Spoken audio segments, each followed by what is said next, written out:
ഞാൻ തിരിച്ചു വന്നപ്പോഴത്തേനും എൻ്റെ കുറേ ചെടികൾ പോയിട്ടുണ്ടായിരുന്നേ. ഒരു വലിയ പേരമരം വരെ പോയി. അത്യാവശ്യം ഒരു മച്ചുവർ പ്ലാന്റ് ആയിരുന്നു. ഞാൻ ഓർത്തൊന്നും പോകത്തില്ലായിരിക്കുമെന്ന്. എന്തായാലും ഇതൊക്കെ പ്രതീക്ഷിച്ച് തന്നെയാണ് വന്നത്. ഞാൻ നാട്ടിൽ നിന്ന് വന്നപ്പം കുറച്ച് ചെടികളൊക്കെ ആയിട്ടാണ് വന്നത്.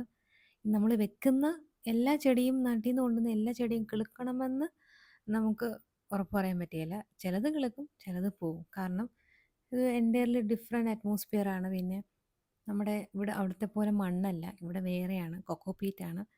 അതും കൂടുതലും എനിക്ക് തോന്നുന്നു ട്രീറ്റഡ് അല്ലാത്ത കൊക്കോപീറ്റ് ആണെന്ന് തോന്നുന്നു. അപ്പം ഡയറക്റ്റ്ലി നമ്മുടെ ചെടികൾ അതിനകത്ത് വെക്കുമ്പോൾ പോവുകയും ചെയ്യും കുറച്ചൊക്കെ. ചില ചെടികൾ പോകത്തൊന്നുമില്ല. പിന്നെ ഞാൻ പഴയ ചെടികളും കരിഞ്ഞുണങ്ങിയ ഇലകളെല്ലാം മാറ്റി. അപ്പോഴത്തേനും നമ്മൾ തൊട്ട് താഴെ തന്നെ നേഴ്സറി ഉണ്ട്. ഞാൻ അവിടെ പോയിട്ട് ഇപ്പം വിൻ്റർ ആയതുകൊണ്ട് കുറച്ച് സീസണൽ പ്ലാന്റ്സ് ഒക്കെ ഉണ്ട്. അത് ഞാൻ കുറച്ച് വാങ്ങിച്ചിട്ട് വന്നായിരുന്നു.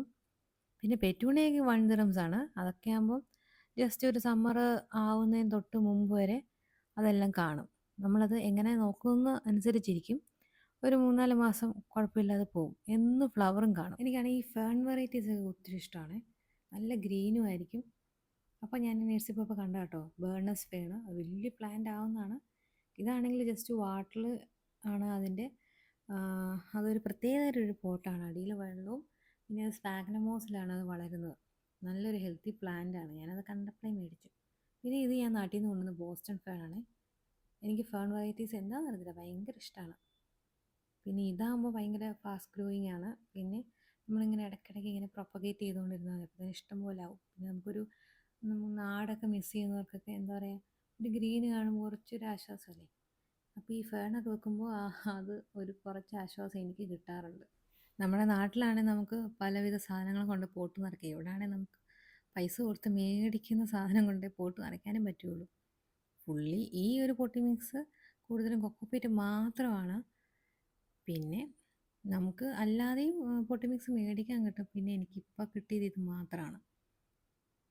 പിന്നെ ഞാൻ നാട്ടിൽ നിന്ന് കൊണ്ടുവന്ന ഓരോ ചെടികളിങ്ങനെ വെക്കുവാണ്. ഓൾറെഡി വാടിയൊക്കെ ഇരിക്കുകയാണ്. എല്ലാം കിളുക്കുമെന്ന് എനിക്ക് പ്രതീക്ഷയൊന്നുമില്ല. എന്നാലും കിളുത്താൽ കിളുക്കട്ടെ, അല്ലേ വേറെ ചെടി മേടിച്ച് വെക്കാമല്ലോ. ഈ ചെടിയുടെ പേര് എനിക്ക് എന്താണെന്ന് അറിയത്തില്ലേ, പക്ഷേ എനിക്ക് ഭയങ്കര ഇഷ്ടമാണ്. ഇതൊരു സീസണാണ് കേട്ടോ. ഇത് കഴിയുമ്പോൾ ഇതങ്ങ് പോവും. ഞാൻ ഇതിന് ഇടുന്ന വളങ്ങളൊക്കെ ഞാനൊരു സെപ്പറേറ്റ് വീഡിയോ ആയിട്ട് കാണിക്കാമേ. കാരണം ഞാൻ നാട്ടിൽ നിന്ന് കുറച്ച് ഫെർട്ടിലൈസറൊക്കെ കൊണ്ടുവന്നിട്ടുണ്ട്. പിന്നെ ഇവിടുന്ന് മേടിച്ചത് കൊണ്ട് ഞാൻ പിന്നെ ഇതെല്ലാം ഓരോന്നും ഇടയ്ക്കിടയ്ക്ക് ഓരോ വീഡിയോയിൽ വെച്ച് കാണിക്കാം. കാരണം ഞാൻ ഇന്നിപ്പം അധികമൊന്നും ഇടുന്നില്ല. കാരണം ഫസ്റ്റ് ഡേ ആണ്, എനിക്ക് ഒത്തിരി തന്നെ പണിയുണ്ട്. ഇനിയിപ്പം ഞാൻ വേറൊരു ദിവസമായിരിക്കും ഫെർട്ടിലൈസ് ചെയ്യുന്നത്. അത് ഞാൻ അന്നേരം കാണിക്കാം. ഒത്തിരി വളം എൻ്റെ തന്നെ ഇപ്പം തന്നെ എനിക്ക് കുറച്ച് അധികം വളങ്ങൾ കയ്യിലിരിപ്പുണ്ട്. വിൻ്ററൊക്കെ ആകുമ്പം യു എയിൽ എവിടെ നോക്കിയാലും കാണാവുന്നൊരു ചെടിയാണ് പെറ്റൂണിയ. പലർക്കും ഇതിൻ്റെ പേരൊന്നും അറിയത്തില്ല. പക്ഷെ എവിടെ നോക്കിയാലും കാണാം. നല്ല ഭംഗിയാണ് ഇതിൻ്റെ. ഒത്തിരി കളർ ഷെയ്ഡും ഉണ്ട്. നല്ല രസമാണ് അടുപ്പിച്ചടുപ്പിച്ച് ഇത് വെക്കുന്നത് കാണുമ്പോൾ. ഇത് നമ്മൾ എങ്ങനെ മെയിൻറ്റെയിൻ ചെയ്യുന്നതിലാണ് കാര്യം. അല്ലെങ്കിൽ ഇത് പെട്ടെന്ന് ചീത്തയാവുകയും ചെയ്യും. നമ്മളിതിൻ്റെ പൂ വന്ന് കഴിയുമ്പോൾ വാടി നിൽക്കുമ്പോൾ ആ പൂ വന്ന് ആ കമ്പങ്ങ് വെട്ടി നുള്ളി വിടണം. എന്നാലേ അത് വീണ്ടും പൊട്ടിക്കിളുത്ത് കുറച്ച് ഒരു 4 അല്ലെങ്കിൽ 4 മാസം വരെ കഷ്ടിച്ച് നിൽക്കുകയുള്ളൂ. അപ്പോഴത്തേനും സമ്മർ ആവുമല്ലോ. നമ്മൾ മെയിൻറ്റെയിൻ ചെയ്യുന്ന പോലെ ഇരിക്കും കേട്ടോ. നല്ല പ്ലാന്റ് ആണ്. പിന്നെ വലിയ വിലയില്ലല്ലോ, 1 ദിറംസ് അല്ലേ ഉള്ളൂ. ഒരു ചട്ടിയിൽ തന്നെ ഞാൻ ഡിഫറെൻറ്റ് കളർ വെച്ചിട്ടുണ്ട്. 2 കളറാണ് വെച്ചേക്കുന്നത്. കാരണം അത്രയും ചെറിയ പോട്ടാണല്ലോ. പിന്നെ അത്യാവശ്യം നല്ല റൂട്ട്സൊക്കെ ആയിട്ടുള്ള ഒരു പ്ലാന്റും കൂടെയാണ്.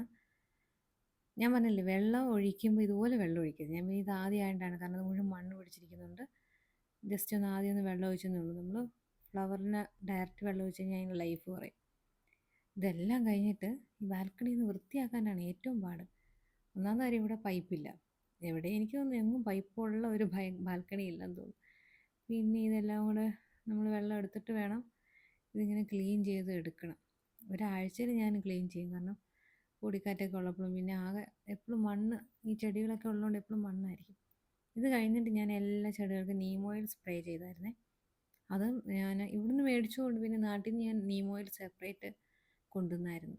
ഇടയ്ക്ക് നമുക്ക് ഇൻഡോർ പ്ലാന്റ്സിലാണെങ്കിലും ഔട്ട്ഡോർ പ്ലാന്റ്സിലാണെങ്കിലും നമുക്കിത് സ്പ്രേ ചെയ്യാം.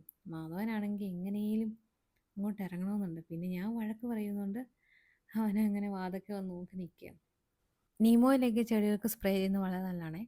ഈ മുഞ്ഞ പോലത്തെ പ്രാണികളൊക്കെ ചെടികളിലൊക്കെ വരാതിരിക്കാൻ ഒരു പരിധി വരെ സഹായിക്കും. ഇതോടെ ഇന്നത്തെ പരിപാടി അവസാനിച്ചു. ഇനിയിപ്പോൾ ഫെർട്ടിലൈസൊക്കെ ചെയ്യണം. അത് ഇനി ഞാൻ അടുത്ത വീഡിയോയിൽ കാണിക്കാവേ. അപ്പോൾ വീഡിയോ ഇഷ്ടപ്പെട്ടാൽ ലൈക്ക് ചെയ്യാനും കമൻറ്റ് ചെയ്യാനും സബ്സ്ക്രൈബ് ചെയ്യാനും മറക്കല്ലേ. അപ്പോൾ മറ്റൊരു വീഡിയോ ആയിട്ട് കാണാം.